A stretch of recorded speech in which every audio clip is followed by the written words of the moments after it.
All right, well, the tassels are turning, the mortarboards soaring. Graduation season in full swing and a perfect time for the college-bound to think about their savings. Yeah, tomorrow happens to be 529 Day, May 29th. So we're taking a moment to highlight 529 accounts and here to break down whether they're a good fit for achieving your family's dreams.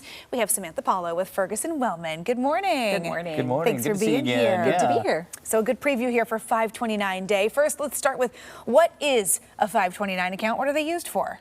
So 529, named after the Internal Revenue Code section 529. Ooh, very fancy. exciting. It's an education savings account. So some time ago, Congress decided that they wanted to encourage families to save for education. So these accounts you can make contributions to, and you don't have to pay tax on the earnings and the growth inside that account as long as you use it for qualified education expenses. So it's a great way to sort of supercharge your compound growth and savings to pay for what is a rising expense for a lot of families. Yeah, I mean, that's higher for sure. education is so expensive, and it has been for years and years. With that said, I mean, how advantageous is a 529 compared to maybe a more traditional method of savings? I mean, what is the gap there that you're seeing?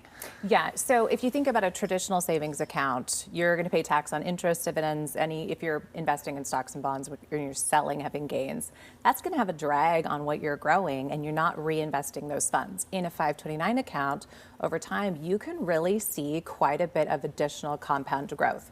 I would say it depends on how much you're saving and how you're investing it, but 30%, 40% more, maybe even double over a long time frame, just from all of that growth that you're not paying tax on. Significant. Yeah, getting that tax-free factor in there really can make a big difference. Absolutely. But I think it's hard sometimes for people to look at the future, right? Maybe your kiddo's looking at kindergarten right now and you're thinking, I don't know if they're going to go to college, or I don't know how many kids I'm going to send to school. So, is the 529 a good way to go? Are there other options outside of a traditional college degree that would still make a 529 account worth that investment? Great question. Yes. So the 529 has become more and more flexible over the years. In fact, just recently they added more options where you can pay for some K through 12 education. You do need to be really careful because not all states allow that. So there could be a little bit of complexity in your state tax savings, but federally you can pay for some of that K through 12.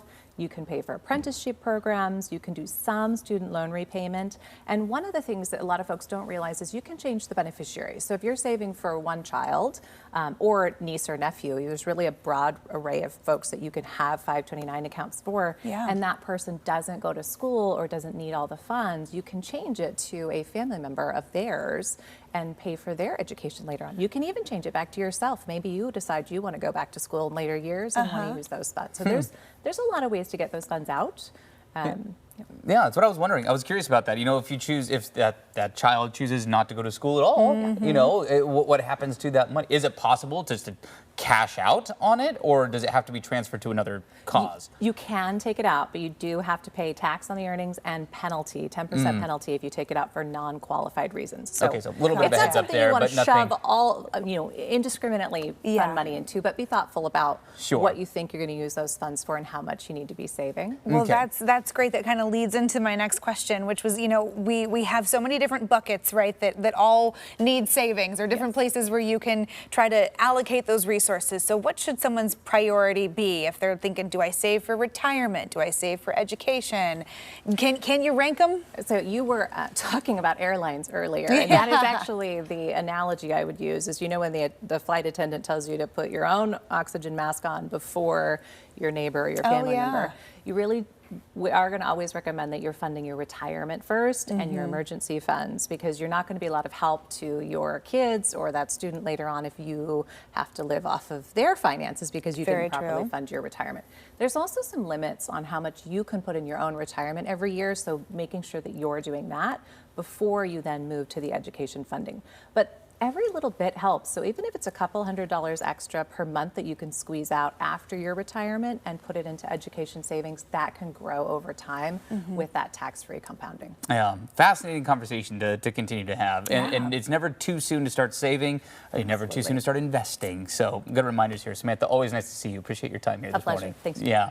And again, to review these tips and to start your college savings journey, make sure you check out this story on coin.com. You can also find our other Wallet Wednesday segments for all of those financial needs on coin.com. Some good